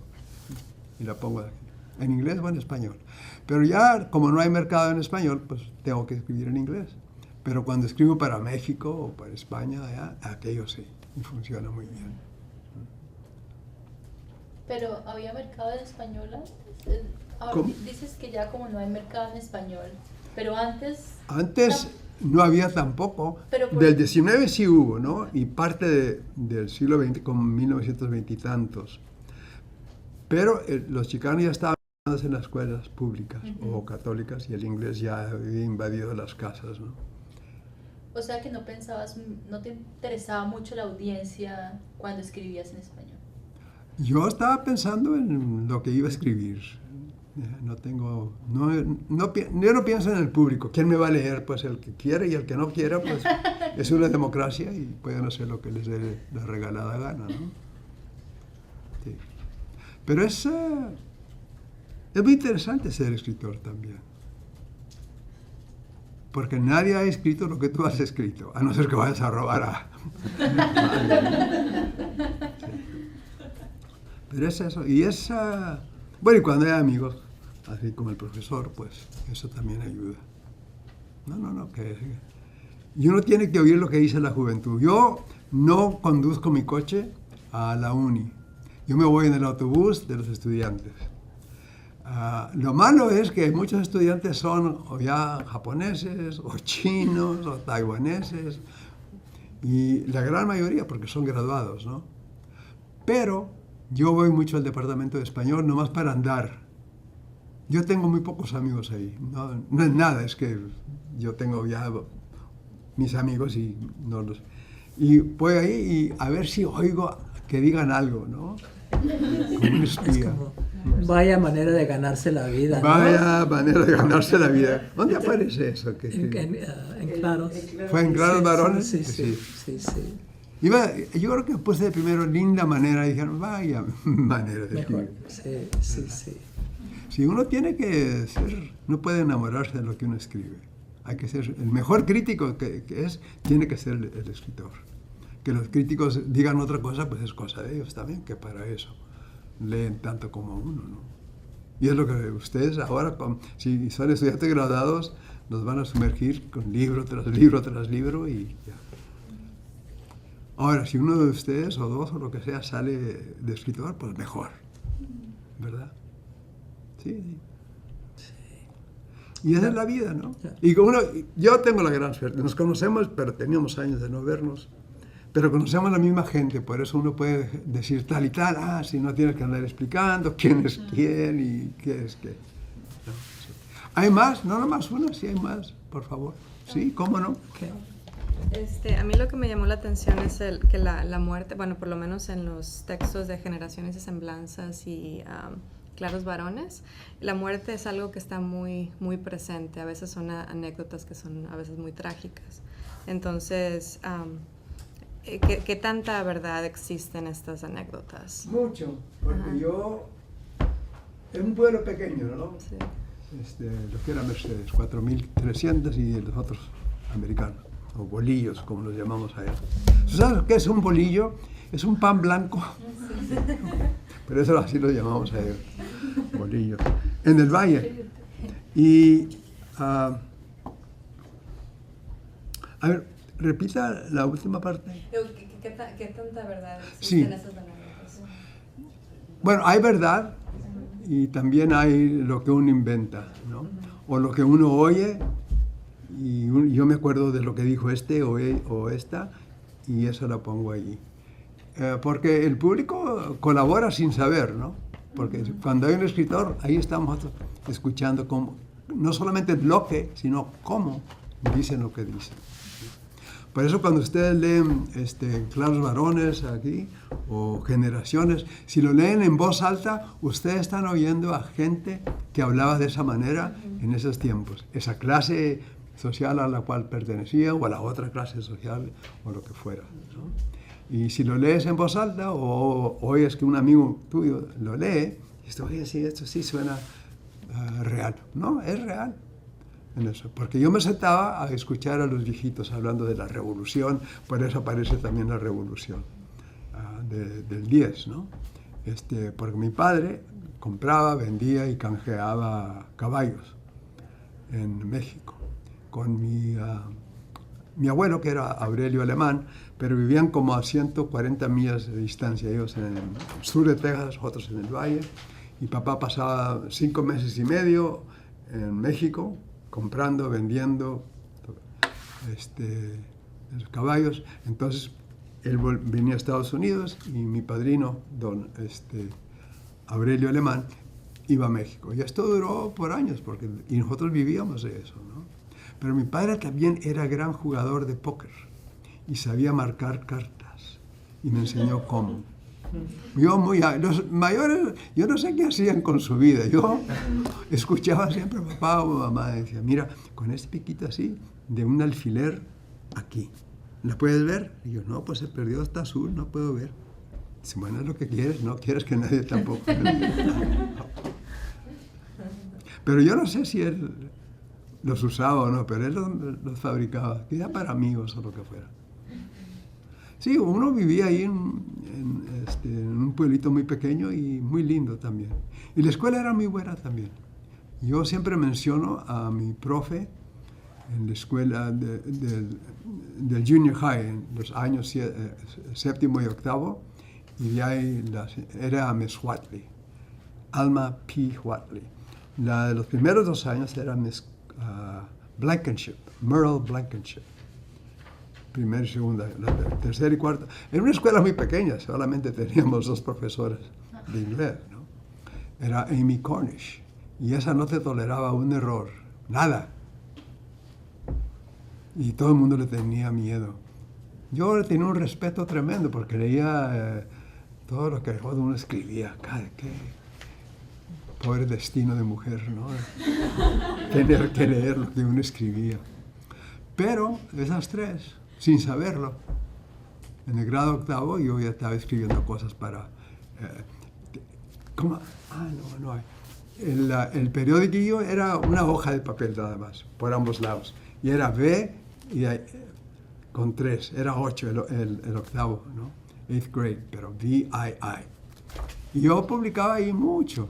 Y los que estaban en el high school decían, oye, nomás tú escribes. Y dije, pues, si los otros no quieren escribir, allá ellos, ¿no? Y a mucha gente no le gusta escribir, o mostrar la oreja tampoco, ¿no? No, yo escribía. Y ya cuando fui a la high school con la Blankenship, esos 2 años, muy rigurosamente. Y ahí, el junior y senior, con el Cornish, otra cosa, ¿no? Pero reconozco y las menciono aquí como siempre las menciono, ya por escrito o cuando hablo con gente, que quien fue de gran valor para mí, pues esas 3 mujeres. Y en casa también me dejaba. Nosotros llegamos al valle en 1737. Y muchos de los apellidos, bueno, en España se dice sefardita, ¿no? Pero en Haifa, que está en Israel, sefardíes. Entonces, en 1737, los Hinojosa, Garza, Cantú, ¿qué más? Las 4 familias viejas. Cisneros. Garza, Cantú, los Cisneros y nosotros. ¿A dónde? A lo que es ahora el valle. Pero entre esa parte donde está el Río Grande hasta Tampico, que eran más de 200 kilómetros, o hasta Querétaro, donde provienen los Hinojosa, casi los desterraron de España y los mandaron a México, y de México al norte, lo que es ahora Texas y Tamaulipas. Y las familias de acá sí siguen. No, ahorita que estaba mencionando exactamente eso de los personajes y de las familias, pensé, por ejemplo, en la idea o qué significa para usted el personaje de Rafa Buenrostro, porque es un personaje que se repite mucho. ¿Quién es Rafa Buenrostro? Aparte de ser un personaje de ficción, ¿es usted? ¿Es una representación de su padre? Soy yo, soy él, muchos amigos. Y el primo de él, el primo hermano, es Jehú Malacara. Y ese también soy yo, y mi padre, y mis amigos, y bueno, hasta unas mujeres seguramente, ¿no? Sí, los 2. Yo lo que no quería era un héroe nada más. Y no quería menospreciar a las mujeres porque el machismo mexicano. Y dije, no, aquí hay igualdad o no hay. Sí. Y se llevan muy bien. Lo que yo no había previsto era que Jehú iba a ser banquero. Eso aparece más tarde. Pero era muy lógico también, y por eso el lector conoce toda la obra y dice, no, hace bien en eso, ¿no? Muy enamoradizo, el Jehú. Rafa es más quieto, yo creo, ¿no? Pero yo también soy así y soy asado a la misma vez, ¿no? ¿No hay más, por favor? Tomás y más. Tomás y más. Ese personaje. Qué lindo, ¿no? The brother, ¿no? A mí me encantó Tomás y más porque de hecho primero aparece como chicano que no habla su idioma, que no sabe quién es, pero no se le ve como un chicano con X porque luego se encuentra a sí mismo, aprende el idioma, regresa a su familia y... Sí, él se crió en Michigan. Sí. ¿Qué español iba? Bueno, ahora Michigan tiene muchos mexicanos, no se crea. Pero en ese tiempo, muy pocos, ¿no? Entonces, lo que él hablaba, pues, era inglés, ¿no? Y se fue de misionero al Valle. Qué lindo, ¿no? Vendiendo Biblias en Georgia, Carolina, esos lugares del sur, y de ahí entregó su dinero y volvió los libros y se fue para allá. Y dije, no, el que se va a ir con él va a ser Jehú, porque Rafa no es de ese tipo. Y Jehú sí, y Jehú trabajó con él cierto tiempo. Se separan más tarde, pero muy buena. Y Jehú se estaba educando perfectamente en la vida, ¿no? De cómo es la vida, no como debe ser, pero como él quisiera que sea, sino cómo es. Así. Uno también va aprendiendo mucho de sus personajes, ¿no? De repente lo sorprenden a uno y digo, mira cómo se comportó, pero bueno, ahí lo hice. Enedino Broca tiene la palabra. Ay, sí. Están bajando, raza, los precios. Pero es muy, ¿cómo se dice? Ay, ese locutor no se llama así, Sí. gracias a Dios, el Sí, pobre. sí, sí. Pero yo creo que si leyera, se hubiera visto ahí. Sí. Caía tan mal a la gente y duró tanto tiempo en la difusora que la gente ya lo toleraba, ¿no? Porque hablaba muy pop-off, por usar ese término, ¿no? Y dije, pues, ¿por qué no escribo yo soy? ¿Pero qué nombre le voy a dar? Bueno, Enedino, habrá Enedinas de la Rosa, una chica que yo conocía, pero no, le puse yo Enedino, y Broca porque aparece ese nombre en el Valle, y el otro pues ya, ¿cómo no? Broca López. Y cuando acabé esa parte, dije yo, ¿la dejo? Porque si no se publica, pues nadie va a sufrir. Pero dije, no, yo creo que sí, merece una misa, como decimos, merece una misa Enedino Broca López. Deja leer esa parte de eso. Sí, lo ando buscando. ¿Alguien puede encontrar eso de Enedino Broca tiene la palabra? Ya está casi al fin, ¿no? Sí, estoy aquí. Ajá. Sí, han bajado los precios. Arrasa. Ah, Sí. lo hallaron, como dicen en el Valle también. 151, ¿no? 151. Sí, a ver. Es la misma.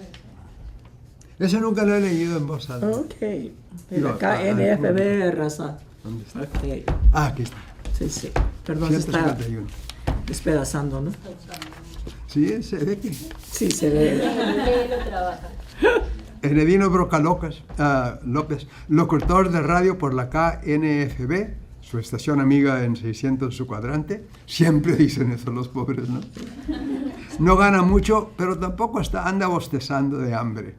¿Ustedes se dan cuenta que hay cuando gente tiene hambre se pone a bostezar? Bueno, el Enedino, como se dice, va tirando de día a día sin tratar de molestar. La KNFB no es estación chicana y tiene que decirse que los bolíos lo ocupan por la razón económica.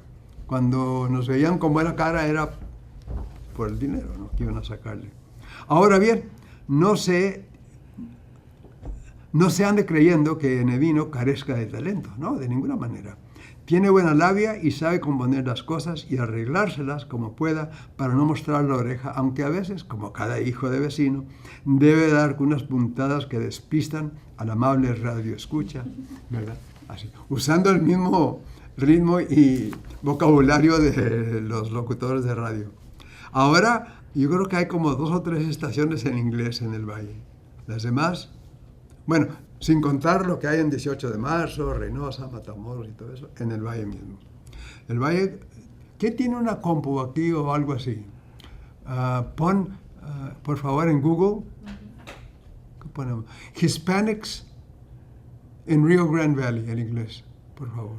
A ver qué nos da. Te apuesto que más de 80.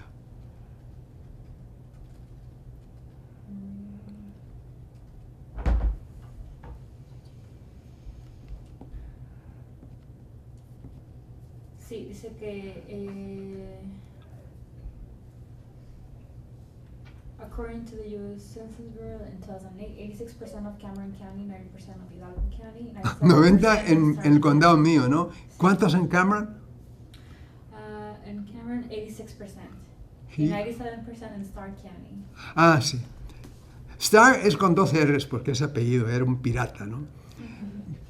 Pero el condado, en español cuando hablamos, el condado de Estrella, que no es Starr con una R, sino con 2. Pero cuando hablamos es condado de Estrella.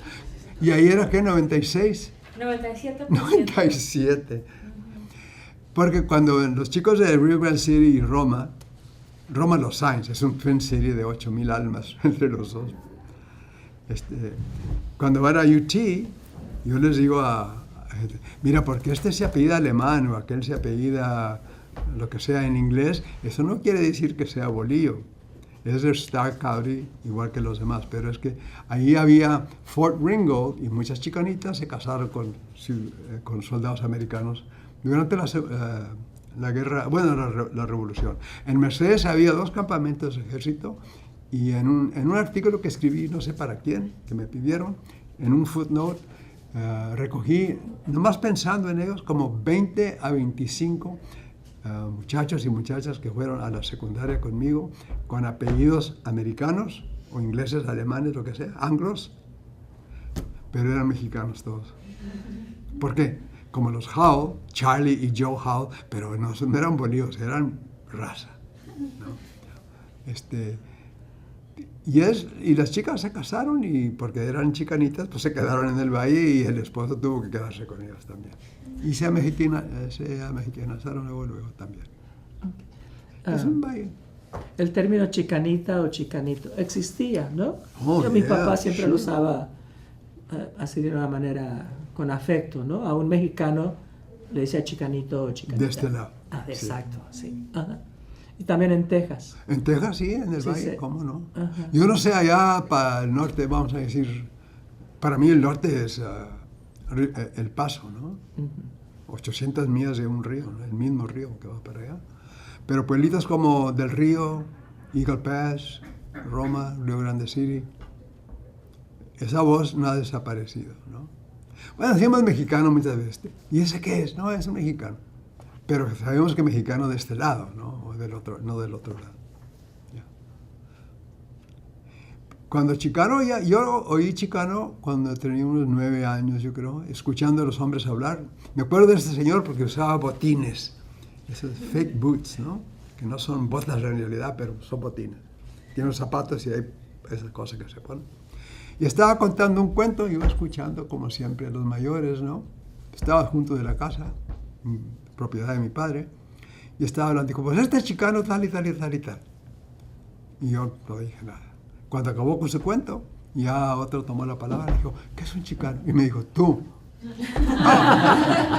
yo, ok. Ya contestó, ¿verdad? Me dijo. Pero así nomás. Pero yo también, quería, indagando luego, para mí una palabra nueva, una voz, algo que no había escuchado. Fue lo que me dijo, tú. Ok. Yo soy chicano en ese. Ya. Pero lo que se usaba más, y se usa más, es mexicano todavía, ¿no? Se tardó mucho el Valle en aceptar usar chicano en público. Se conocía la voz, y cuando uno hablaba, sí. Pero cuando California empezó con el movimiento allá, entonces ya la raza...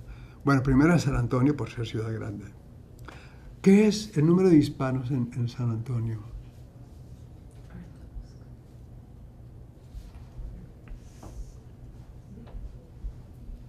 Esto no me sale tan fácil.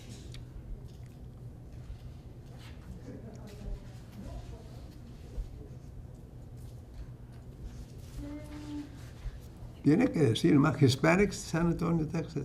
Es que el otro me salió mucho más fácil, tengo que leer todo. Y San Antonio es una de las ciudades más mexicanas Muy que yo he visto en los Estados Unidos. Oh, Todo yeah. es tan mexicano. Y es La una placita, ¿no? Todo eso, el parque, ¿no? Dice que 63%. ¿Cuánto? 63%. Y los Miente. otros 30. Yo creo que son más. No, 63 en una ciudad que es ya la segunda en Texas, después, no, la tercera, es Houston, Dallas y de San Antonio. San Antonio, Dallas también tiene muchos. Well, it's because 63.03% claim Hispanic ethnicity. Pues, Entonces, y de Claimer, pues ya, en verdad, estudia la cosa. Pues qué bueno, 63 no está mal. ¿Y 87 en el Valle? 86. 87. Lo que se oye mucho en el Valle ahora es chicanitos hablando puro inglés también. Eso no quiere decir que ya se olvidaron del otro, sino que están hablando con dos amigos en un Whataburger, que es un lugar donde venden hamburgers, y los oye. Yo lo que hago es escuchar como un buen espía, ¿no? A ver si ha cambiado el Valle, por qué ha cambiado, cómo ha cambiado, y así, ya. You have to be up to date. No puedes escribir siempre del siglo XIX o a principios del siglo XX, ¿no? ¿Y qué tal el Spanglish? ¿Se escucha? Pues yo, todo el mundo que habla dos idiomas va a mezclar, quieras que no. Ujú. Y en casa, lo lindo de mis padres es que nunca nos corregían. Si yo empezaba una oración en español y la acababa en inglés, nadie decía nada. Él no, ni ella. O inglés o español. Pero nosotros los chicos, pues mis dos hermanos mayores y las dos hermanas mayores, empezábamos en inglés y acabábamos en español. Bueno, empezábamos en español y terminábamos en inglés. Sí, no importa, ¿no? Lo lindo es que muchos americanos no saben qué es el Valle. Yo tomo un census para mis clases, siempre. Yo les digo, en inglés, where are you from? Ingram. All right. Where are you from? San Antonio. How about you? The Valley. Okay. Y todos lo ven al chico, ¿no? Where are you from? Houston. You? Stockdale. Where are you from? The Valley. Y así, habrá como 10 tomando chicano leer conmigo. Y dice, I said, anybody, have you guys ever been to the Valley? No, no. Have you been to Padre Island? Yeah, that's the Valley. Porque no conocen, no, pero los chicos del Valle nunca te dicen de dónde son. Ellos siempre dicen, I'm from the Valley. Entonces, la pregunta segunda es, what town in the Valley? Pues te dicen Brownsville, San Benito, Harlingen, La Feria, Mercedes. Pero aquí también es así. ¿Cómo? Aquí también, en el Valley. Mi mamá siempre me dice, I'm from the Valley. ¿En serio? ¿Pero dónde? O sea, porque hay lugares en el... Pero ella sabe, ¿no? Sí, claro. Y la persona que está hablando también es del Valley, entonces ya lo dejan. Sí. And I'm from the Valley. Hey, también. Pearl ¿no? Valley, yes. Yeah. We're all Valley Mexicans, actually. Qué bonito. No, we are. We're all Valley. It's in my book. Italians are from the Valley, too. ¿Y qué valle es ese donde está tu mamá? No, aquí en Canoga Park, Oh, Simi Valley. yeah, Simi Valley, here. sí. Yeah. Sí, ella- I'm in the Valley, yes. I'm from the Valley. Yeah. Porque en Spring Break es donde se van todos los chicos, van a Padre Island, South Padre Right. Island, que es el valle, ¿no? Yeah. Parte del valle. Yeah. Y se llama Padre Island por un sefardita que era sacerdote católico. Pero provenía de los Hinojosa viejos, ¿no? Y él se hizo así. Y la madre de él era otra cosa, era dinamita, ¿no? El esposo no se quedaba muy lejos, pero ella, doña Rosa, muy fuerte. ¿Sí? Y eso fue lo que empezó a instalar escuelas bilingües. El profesor mío, el primero, fue el profesor Cuellar. Y él es el que nos hacía escribir en español. Se montaba en la mesa, la silla. Teníamos de 4 como hasta 12 años de edad, una sala. Y era así un auditorio, pero en alto, ¿no? Y me acuerdo que él ponía la silla ahí, se trepaba y nos leía las noticias de la prensa. O nos enseñaba cómo deletrear o cómo pronunciar ciertas cosas, ¿no? Pero siempre en español. Yo nunca supe el nombre de pila, siempre fue para mí el profesor Cuellar. Conocía a la mujer y a Rubén, que era el único hijo que tenía, ¿no? Pero buen profesor, en todo, enseñaba los números, ¿no? Luego, la matemática. pero no le llamaban así, le llamaban los números. Entonces, 2 por 2 son 4, 4 por 2 son 6, ya. Y encantador el viejito, porque, y nos daba, venía un chico llamado Roberto Villanueva, le llamaban Peanuts, porque iba jugando, no sé qué, a la lechuza o algo así, y se cortó con alambres de púa, y se quedó con las cicatrices, y parecía un cacahuate, y le pusieron Peanut de niño, ¿no? Por las cicatrices. No, él contestaba, Peanut, ¿qué? You know, yeah. Y él vendía a la prensa. Entonces, cuando pasaba por ahí, pues, le iba a vender una al señor Leal Cantú y al otro al Leal Ríos. Siguen los nombres sefarditas ahí, los leales. Y se patraba y ponía la prensa y ya estaba un nicle, ¿verdad? Unos 5 centavos ahí, lo recogía y se iba. No se detenía, nomás ponía ahí. Y era muy linda gente el Peanut. Y fue a la Segunda Guerra Mundial, a la Marina, y de ahí se fue a UT, porque el GI Bill ayudó a mucho. Mi hermano, el otro ya se había recibido 33, pero René, que graduó el 45, el 43, perdón, y estuvo en la Segunda Guerra Mundial, cuando volvió, se fue con el GI Bill. Y eso fue lo que educó al Valle también. Todos los veteranos que volvieron fueron a la universidad, no solo a Austin, sino a Kingsville, a Corpus Christi, donde hubiera algo, ¿no? Y que podían vivir. Y eso fue lo que educó en inglés a los padres y a los hijos. ¿Sí? Eso fue una gran ayuda del GI Bill. Ese era el nombre popular, era el Veterans Entitlement Act, así era, a lo que uno estaba entitled, o debidamente, ¿no? Sí. Porque yo no pagué ni un centavo para mis estudios del baccalaureate. Yo tomé todo el GI Bill. Y podías comprar lo que te daba la gana, ¿no? Papel, tinta, pluma fuente que les llamábamos, yo no sé cómo les llaman ahora porque ya no hay. No, es en ballpoint, ¿verdad? Sí, pero sí.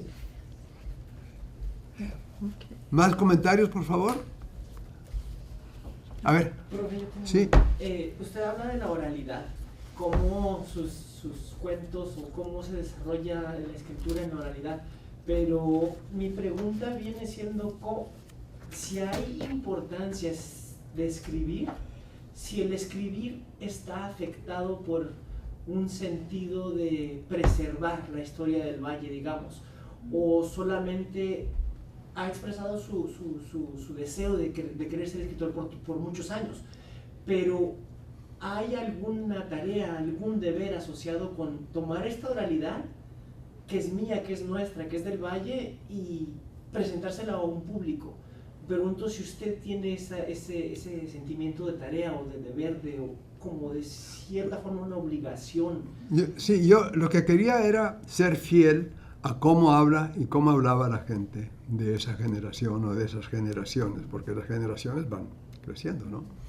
Porque a unos era nítido, ¿no? Se podía claramente que era de un rancho o del pueblo, porque teníamos escuelas en español, ¿no? Con el profesor Cuella que yo mencioné, pero doña Albinita García, donde asistieron una de mis hermanas y la señorita Amelia, la otra hermana. Y yo quería, y intento cuando sitúo algo en los 30s o 40s, o en la Revolución, o cuando sea, usar el español que pululaba por ese tiempo. Pero al leer también te das cuenta que el que está escribiendo también domina el idioma regular, ¿no? El que estudiamos en las universidades. Pero cuando la gente habla, ellos, y ellas también, usan todo lo que oían y heredaron de sus padres, de sus abuelos, de sus bisabuelos, ¿no? Es español. La manutención del español de la península del siglo XVII y XVIII todavía se usa en el Valle, ciertas palabras. Pero mucha gente confunde. Creo que hablábamos de esto ayer, no estoy muy seguro. Quería que escribieran esta palabra. Ay, Diosito. Sí. W o W, cualquiera, pónganlo. Y la W o W, A, I, acento sobre la I, N. Y a ver, usted de Colombia, ¿cómo lo pronuncia? Ella es de Colombia, Yo. yo soy de Italia. Ah, bueno, a ver. Es un cumplir. Bueno, la italiana entonces. No, yo no sé qué significa. No quiero el significado, la pronunciación. En En español. Así como lo del cómo lo pronunciáis. Guaín. Muy bien. ¿Y usted? Guay. Guaín. ¿Y sabe lo que es un guaín? No. Es una palabra en español que es un préstamo del inglés, que es wain, palabra muy vieja que ahora se dice wagon. Sí, es un guayín. Una guayín. Y nosotros ya usábamos y usamos guayín y mucha gente decía, oye, pero eso es un préstamo. No, ni conocen la voz, pero eso es un americanismo. Y dije, sí, pero es palabra en español también. Y si te fijas en un espasacalpe o lo que tú quieras, guayín. Yo por años creía que era una palabra muy mala porque la gente no. Pero así aprende uno, ¿no? A rajatablas, pero aprendes. ¿Pero ustedes lo pronuncian guayín? ¿Cómo? Guayín, pero ahora lo usamos para las station wagons, como un auto. ¿Sí? Como un carro, es una guayín. ¿Qué teníamos? ¿Cómo se llamaban los station wagons? Tiene otra voz, pero era un invento local, seguramente. Es como el muffler, ¿no? Que está bien prestado de Ah, el muffler. Sí, ajá, Sí, es el el muffler. muffler, O la troca. muffler, troca, o el mueble también. La troca también, sí. Ah, la troca. Fíjate que en Crystal City, de donde era Tomás Rivera, para ellos una troca era a truck. Para nosotros, a truck era un troque. Oh. Pero un pickup para nosotros era una troca. O muy chiquito es una troquita, pero... Sí, en español del Valle era otra cosa, Y ¿no? también usan mucho el mueble, ¿no? Para referirse Ah, al carro. ¿cómo no? Ajá. No está el mueble, está en el garaje o algo así. Está Sí. bien nice. Pues hay más comentarios, por favor, o más que... Vamos a... O ya se cansaron. Porque yo no quiero cansar. Sí. I have a quick question about kind of this Tejano identity that often people from Texas embody. How does that work with like this Mexican American or Chicano identity? Bueno, somos tejanos en ese given, Yeah. ¿verdad? Muchos de los viejitos no aceptaban la voz chicana, aunque conocían la palabra, pero para ellos no. Ellos eran mexicanos y todo. Pero tejano, yo uso tejano cuando... ¿Tú eres tejano? Yo sí. No ando corrigiendo a la gente, digo sí. Y es lo que soy, como quieran. Nací en el estado, me crié ahí, me eduqué ahí y todo. Pero, tejanita también se usa mucho. Sí, es muy chulita la chica. Eso de chulo es una palabra mexicana que no quiere decir lo mismo en otros países de América. He sido chulita como Una chica muy bonita. Cutie pie le llaman en inglés, ¿no? Pero ahí el español que se habla es muy siglo XVII, XVIII, XIX, ¿no? Pero ahora, como hay 80 y pico, en el Valle 86, como nos dijo, te puedes imaginar el español mezclado que se usa ahora, ¿no? Lo que también va a venir, y ha venido muchos, ya hay muchos en Chicago, en Rochester, New York, en lugares así, centroamericanos. También por las dictaduras, ¿no? Y el sufrimiento, y se van del país, desgraciadamente. Y en 2 generaciones ya los chicos están hablando puro inglés. Y bueno, así es la vida, ¿no? Bueno, ¿hay más? ¿La italiana está usando la máquina? Sí. Estoy tomando apuntes. Ah, Está buscando guay. Foto ¿No? de guayín. Oiga, profesor, un comentario. Al leer los textos me hizo pensar mucho en la música de Texas. Y el profesor Calderón hizo una comparación con McMurtry. Me parece que sí, recuerdo bien. No, como Está en su hubo sí está en su libro, acerca de la escritura, cómo McMurtry, cómo esta identidad, pensando en la identidad tejana. No sé si es más que nada un comentario, no necesariamente pregunta. Bueno, pregunta y comentario. ¿Ha escuchado la música de James McMurtry o de Lyle Lovett? ¿cómo no? Porque me hizo pensar mucho en un álbum que se llama Step Inside This House de Lyle Lovett, que es una recopilación de música tejana. y hablan mucho de cómo la identidad se forma o se forja basada en la geografía. También es bien interesante porque hay un hombre que viaja de río en río, y entonces la canción dice, cruzamos el Nueces y llegamos a este río. It's going down there. Desde ese aspecto se me hizo bien Texas. interesante, bien bonito, porque es esta identidad puramente tejana, y no es solamente para los mexicanos, sino también para los anglos. Muy. Y este James McMurtry, el hijo de, ¿cómo se llama el escritor McMurtry? Larry McMurtry, su hijo es músico, y él escribe mucho acerca de esta identidad. Escribe, tiene canciones de Piedras Negras, Way Down in Piedras Negras, Where the Lonely People Go. Y me gustó mucho cómo pude pensar en esta identidad tejana a través de la música también. Y me pregunto si la música toma parte o influencia también la escritura de sus libros. Bien puede ser. Aunque yo mismo no lo sepa, hay veces que salen cosas ahí. Y yo, ¿y esto de dónde vino? Pero bueno, me gusta. Sí, porque uno no puede acordarse de toda la influencia que ha sufrido, ¿no? Lo que pasa con Texas es el tamaño. Y en realidad son 5 estados. Porque si uno va a Amarillo o a Lubbock, allá en lo que llaman el Panhandle, esa gente, el español es lo que llama twang, como hablan ellos. Pero si te vas al este, que es la primera sección de Texas donde venían todos los del sur, después de la guerra entre Estados Unidos y Estados Unidos, ¿no? Los confederados y la Unión. Ese es East Texas, y Dallas es parte de East Texas, pero es una ciudad ya muy grande.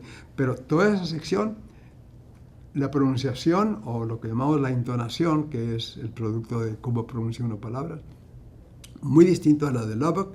Y si te vas al valle, oyes otro idioma. Si te vas a West Texas, El Paso, Midland, Odessa, todo eso, otro. Y hay la parte central de Texas. Y hay veces que no puedes entender a ciertos de este lugar o del otro, como hablan o como pronuncian una palabra que tú conoces bien a bien, pero que tú no la pronuncias así. Y eso también ayuda a los lingüistas para identificar quién habla cómo y por qué, o cómo dice tal y tal. Sí. Where are you all from? Where are you all from? Es lo Yeah. primero que preguntamos. Yo el you all no lo puedo dejar porque se me sale aunque no quiera, ¿no?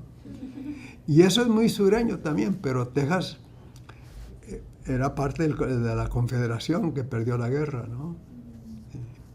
Contra el norte. Un tío mío, mi abuelo, nació en Morgan County, Illinois, que está al norte del estado de Mississippi. Se pueden imaginar, el sur de Mississippi. Pero Morgan County, el condado de Morgan, fue el único condado en el estado de Mississippi que votó en contra de formar la Confederación. Entonces se vieron en gran peligro y se fueron a Illinois. El Mississippi es el río que cruza por ahí. Cruzaron. No nomás la familia de mi abuelo, pero muchas otras familias también. Él sería un chiquillo de 9, 10 años cuando la guerra, ¿no? Pero increíble el rencor del sur todavía. Llegaron a donde han llegado debido a los demócratas con Roosevelt y otros que los ayudaron. Ahora todos son republicanos. Sí. Pero el estado de Texas, con su Panhandle, con The Valley, con el Valle, con Central Texas, East y West Texas, te das cuenta de dónde son luego, cómo pronuncian. Y'all, ya en vez de you all, ya es una palabra eso. Y-A-A-L, ¿no? Y'all. Y a mí me encanta oírlos hablar porque es, no sé, y uno también los puede remedar fácilmente, que es mejor todavía. Bueno, una pregunta. Usted ha dicho que el material sobre el cual escribe es lo que ha vivido. Sí, en gran parte. Bien, pero ¿es usted, digamos, la relación con el pasado es nostálgica? No, ¿Es nostálgica la relación con el pasado? no, porque en las novelas ahí no hay nada de nostalgia. Sí, ¿no? No sé, no era tan claro para mí. Porque, digamos, ahorita el texto que además que nos leyó, no digo que lo sea, digo que no era tan claro para mí si lo era o no lo era, si la relación con el pasado era en cierto sentido nostálgica. Pues no sé cómo contestar. Oh, no, ya no. No. No sé. No sé, en realidad, ni para qué buscarle 3 pies al gato. ¿Cuándo provino eso? Yo no tengo la menor idea. ¿Será cosa de España y llegó hasta acá? ¿O será cosa... Yeah, I think. ¿Cómo? Sí, nosotros lo usamos, pero ¿Dónde? en España. Es lo que digo, porque muchos de esos dichos vienen directamente de la península y se achantan aquí, como dice la gente, ¿no? Para cuando se crean. Y el Quijote es una gran fuente de ese tipo de cosas. Si vas leyendo con bastante cuidado el lindo libro. Sí. Yo tengo como 3 ejemplares en español del Quijote y 2 en inglés. El último es de un profe en Delaware. Yo lo que nunca hago, y lo hice con este profe, no me acuerdo cómo se llama ya, pero el libro acaba de salir. Es una nueva edición. ¿Tú conoces la edición de Riquer del Quijote? No. Profesor catalán con ese nombre lindo, ¿no? Un libro tremendo porque tiene las notas al pie de la página, fidedigno, ¿no? Y ¿cómo se llama? De Delaware, del profe ahí en la uni de Delaware, que publicó su libro. Yo lo compré porque era algo nuevo y yo tengo esos libros en inglés también. Empecé a leer y dije, pues esto es cosa de Riquer. No digo que es una copia, él mismo está dando las notas abajo, ¿no? Y le escribí como un fan, ¿no? Y le dije, thank you very much, it's a very fine work. Y fue todo. Me dio las gracias y todo, ¿no? La carta mía, 4 o 5 líneas nada más, y él también. Uno, si no le gusta a uno leer, no puede ser escritor. Y muchas veces lees cosas que no te agradan, pero es parte de tu vida y tú puedes juzgar algo, ¿no? Sí. Como Brownsville es un puerto, hubo muchos españoles que se fueron para allá. Nosotros, que los padres de mis tatarabuelos que llegaron ahí en 1737, vivieron en México, yo diría una generación o media generación, porque la gran mayoría de los Hinojosa, aliados y casados con los Cano, eran de Oviedo, de Asturias, que queda cerca del mar, ¿sabes? Sí, ven para acá.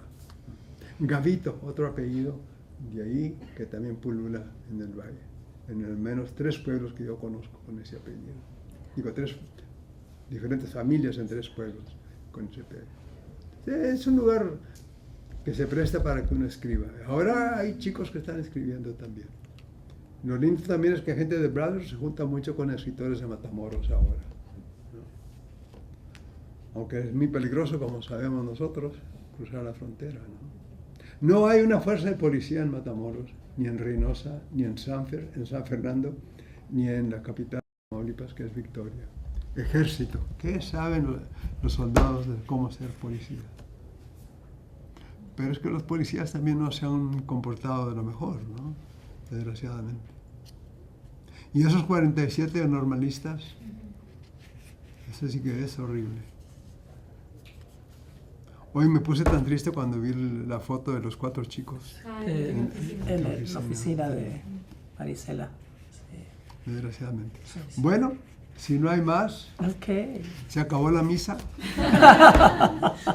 Hay que persignarse. Hey, muchas gracias. No.